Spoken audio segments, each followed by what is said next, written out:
Hello students, welcome back again on my YouTube channel my exam solution. Student, आज की इस video में मैं आपके लिए MPS 04 का जो है फर्स्ट चैप्टर है ये तुलनात्मक राजनीति, मुद्दे एवं प्रवृत्तियाँ। यहाँ पे हमारे जो है थर्ड बुक मैंने आपके लिए जो है थर्ड बुक तक आपका बना दिया है, कंप्लीट हो गया है कोर्स। और यहाँ से अब हमारा फोर्थ आपकी जो बुक है MPS 4 की, उसका फर्स्ट चैप्टर है ये तुलनात्मक राजनीति, मुद्दे और प्रवृत्तियाँ। तो इसमें तुलनात्मक राजनीति क्या है उसके बारे में हम जानेंगे, और आपको जो है वीडियो को एंड तक देखना है। पूरा चैप्टर आपको यहाँ पे मैं समझाने वाली हूँ। इसमें जितनी भी चीज़ें जो है आपको जाननी चाहिए और जिस पे इम्पोर्टेंट क्वेश्चन बनता है वो सभी चीज़ें हम जो है यहाँ पे डिस्कस करेंगे। आपको मैं जो है साथ साथ में नोट्स भी इसके दिखाती रहूँगी। तो इसमें जो सबसे इम्पॉर्टेंट आपसे पूछा जाता है तुलनात्मक राजनीति में, इसका अर्थ और विकास, यानी कि तुलनात्मक राजनीति का अर्थ क्या है और इसका विकास हमारे देश में कैसे होता है, इसके बारे में जो है जानना सबसे इम्पॉर्टेंट है।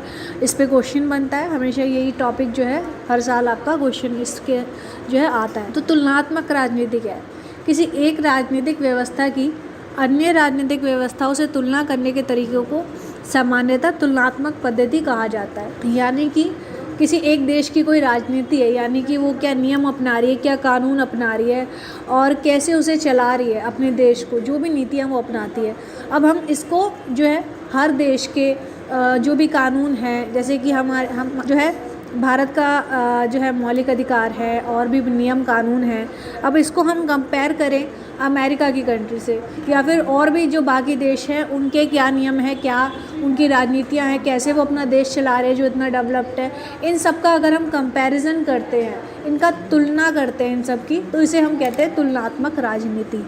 तो किसी एक राजनीतिक व्यवस्था की अन्य राजनीतिक व्यवस्थाओं से तुलना करने के तरीक़ों को तुलनात्मक पद्धति कहा जाता है। तो यहाँ पे आपको समझ में आ गया होगा तुलनात्मक राजनीति क्या होता है।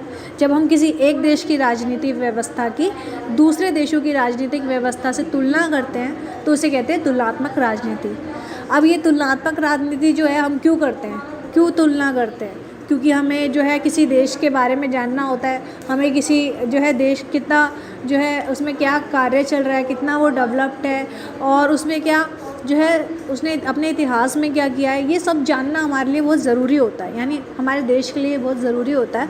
तो इसलिए हम जो है राजनीतिक व्यवस्था की तुलना करते हैं और तुलना करके ही हम जो है अपना विकास कर सकते हैं। तो तुलनात्मक राजनीति यहाँ जो है हम राजनीति की तुलना करके ही विकास कर सकते हैं, इसलिए तुलनात्मक राजनीति का इसे कहते हैं। तो अरस्तु ने, अब इसका विकास कैसे हुआ, तो जो अरस्तु थे उन्होंने 158 संविधानों का अध्ययन किया और सर्वोत्तम संविधान के संबंध में निष्कर्ष निकाला।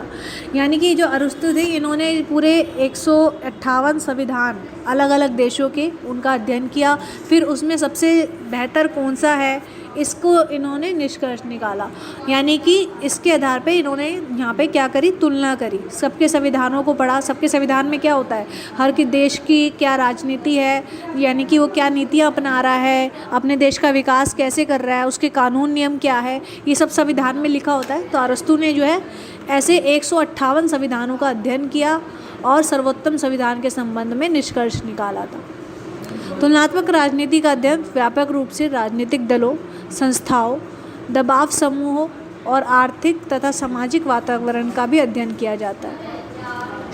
तुलनात्मक राजनीति में हम इसके साथ साथ ही राजनीतिक दलों का, यानी कि एक देश में कितने राजनीतिक दल हैं, कितने जो है उन्होंने एक ग्रुप्स बना रखे हैं जो है राज्यों पर काम करेंगे, उनके बारे में हम अध्ययन करते हैं। राजनीतिक क्या संस्थाएं बनाई हुई हैं उनको हम जानते हैं, क्या दबाव समूह हैं और उस देश की आर्थिक नीतियाँ क्या है, सामाजिक वातावरण कैसा है, इसके बारे में जो है हम चर्चा करते हैं तुलनात्मक राजनीति में। तो हम जो है किसी देश में पूरे राजनीति क्या चल रही है, उसके क्या राजनीतिक दल है, क्या नीतियाँ चल रही हैं, इन सब के बारे में हम जान लेते हैं। तो तुलनात्मक राजनीति का अध्ययन क्या होता है, किसी भी देश की राजनीति के दलों, संस्थाओं, दबाव समूहों और आर्थिक तथा सामाजिक वातावरण का अध्ययन। इसके ज़रिए हम क्या करते हैं, राजनीति की तुलना करते हैं। तो तुलनात्मक राजनीति की जो है अलग अलग लोगों द्वारा जो है परिभाषा दी गई है। जिन वेल्डिंग क्या कहते हैं, जिन वेल्डिंग के अनुसार राजनीतिक विश्व में विभिन्न सरकारों का अध्ययन है, विभिन्न देशों की विधान पालिका, कार्यपालिका तथा न्यायपालिका का हम अध्ययन करते हैं। जैन बिल्डिंग कहते हैं कि हम अपनी राजनीतिक तुलनात्मक राजनीति में किस चीज़ का अध्ययन करते हैं, किसी देश की विधान पालिका, कार्यपालिका और न्यायपालिका जो है क्या कार्य कर रही है, इनके क्या कार्य, क्योंकि यही जो है पूरा देश चला रहे, पूरे देश के लिए कानून बना रहे, नियम बना रहे, क्या फ़ैसला लिया जाना चाहिए वो भी यही तय करते हैं। तो किसी देश की अगर हम विधान पालिका, कार्यपालिका और न्यायपालिका को जान लेते हैं तो हमें उस देश की राजनीति का अध्ययन कर लें। राजनीतिक आचरण जिसके अंतर्गत राजनीतिक दल, दबाव समूह तथा मतदान प्रणाली का अध्ययन और आर्थिक अध्ययन शामिल है। यानी कि राजनीतिक आचरण के अंतर्गत इसके अलावा राजनीतिक दल जो होते हैं उनके समूह के बारे में, और जो है मतदान प्रणाली यानी कि जो हम वोट करते हैं, इन सब का भी अध्ययन हम करते हैं। तो जैन बिल्डिंग ने जो है राजनीतिक अध्ययन के और भी जो है इनके क्या अध्ययन किए जा सकते हैं उसके बारे में बताया। विधि का हम अध्ययन करते हैं, किसी देश के क्या जो है विधि अपनाता है नीतियाँ बनाने में, और जो है क्या उसका कार्यान्वयन है, कैसे वो कार्य करता है, इसको हम जानते हैं राजनीतिक अध्ययन के अंतर्गत। इसके अलावा यहाँ से आपसे पूछा जा सकता है तुलनात्मक राजनीति और प्रवृत्तियाँ, आपका जैसे चैप्टर है तो उसमें सबसे इम्पॉर्टेंट क्वेश्चन यही बनेगा आपका तुलनात्मक पद्धति का अर्थ और विकास। तो ये जो तुलनात्मक राजनीति थी, इतिहास में पहले इसके बारे में सिर्फ इतना मतलब अध्ययन नहीं किया जाता था, सिर्फ जो है इसकी व्यवस्थाओं के बारे में, क्या नेता हैं इनके, जो है इतना ही अध्ययन किया जाता था। पर जैसे जैसे सेकेंड वर्ल्ड वॉर के बाद जो है इसमें कई चीज़ें ऐड हुई, जो है लोकतंत्र यहाँ पे आया, तो इन सब के जो है इस प्रकार से इसका अध्ययन बढ़ता गया।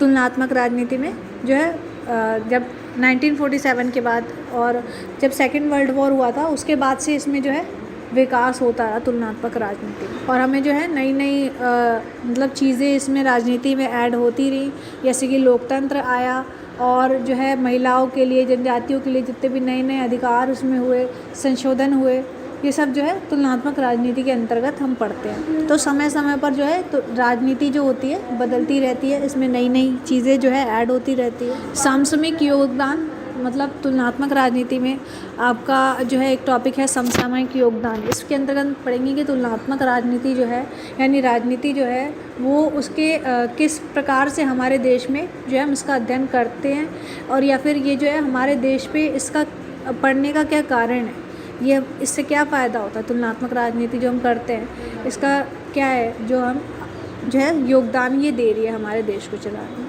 तो राजनीतिक व्यवस्थाओं को समझने में सहायता देती है, सामान्यता और असमान्यताओं पर प्रकाश डालती है। तो यहाँ पे ये तुलनात्मक राजनीति अगर हम करते हैं, यानी कि राजनीति का अगर हम दूसरे देशों से तुलना करते हैं तो हम विभिन्न देशों की यहाँ पे राजनीतिक व्यवस्थाओं को समझते हैं, और किसी देश में समानता या असमानता को भी पता करा जा सकता है इसके ज़रिए। और तुलनात्मक पद्धति और विस्तृत वैज्ञानिक बन गए हैं। इसमें चुनाव, राजनीतिक दल, हित समूह पर दबाव समूह आदि का भी अध्ययन किया जाता है।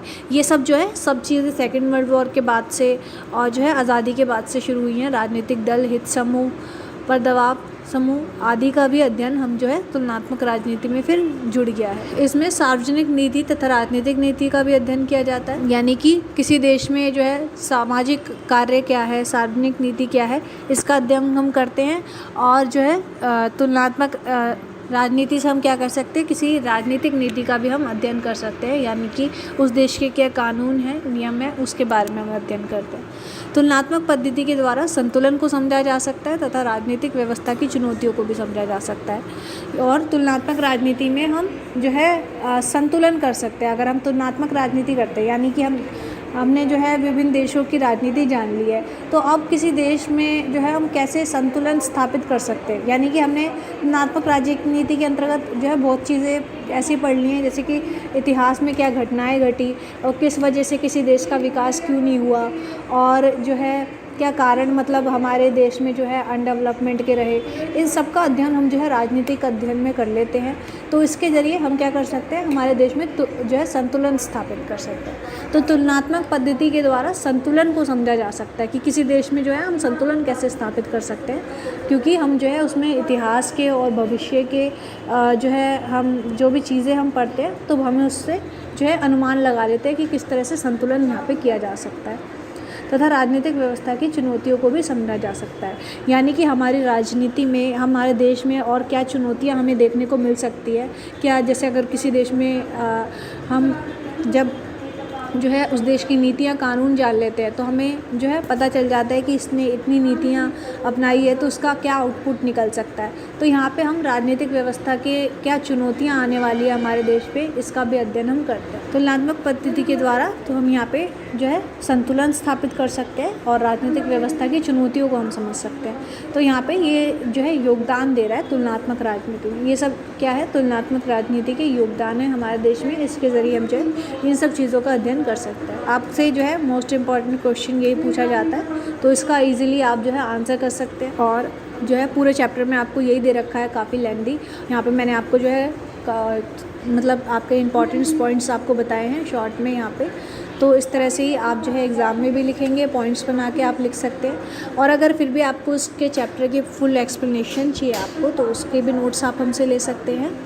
आप जो है और स्टूडेंट्स आपके एग्ज़ाम आ रहे हैं तो आप जो है अगर ऑनलाइन क्लासेस चाहते हैं अपने एग्ज़ाम प्रिपरेशन के लिए, जिसमें आपके जो है सारे ये चैप्टर्स कवर करवाए जाएंगे, आपके जो भी इंपॉर्टेंट क्वेश्चन एग्ज़ाम में पूछे जाने वाले हैं उनको भी बताया जाएगा और आपके लिए मतलब जो पूरा आपका एग्ज़ाम प्रिपरेशन यहाँ पे करवाई जाएगी और पूरा एग्ज़ाम के लिए आपको तैयार किया जाएगा।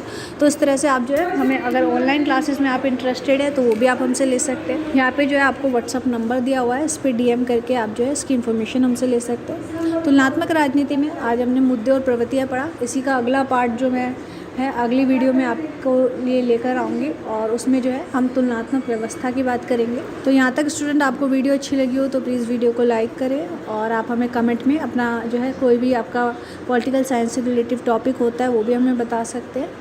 और ऑनलाइन क्लासेस के अगर आपको इन्फॉर्मेशन लेनी है तो आप हमें जो है कमेंट में भी बता सकते हैं और व्हाट्सएप पर आप DM करके भी इन्फॉर्मेशन ले सकते हैं। Thank you so much students video को एंड तक देखने के लिए।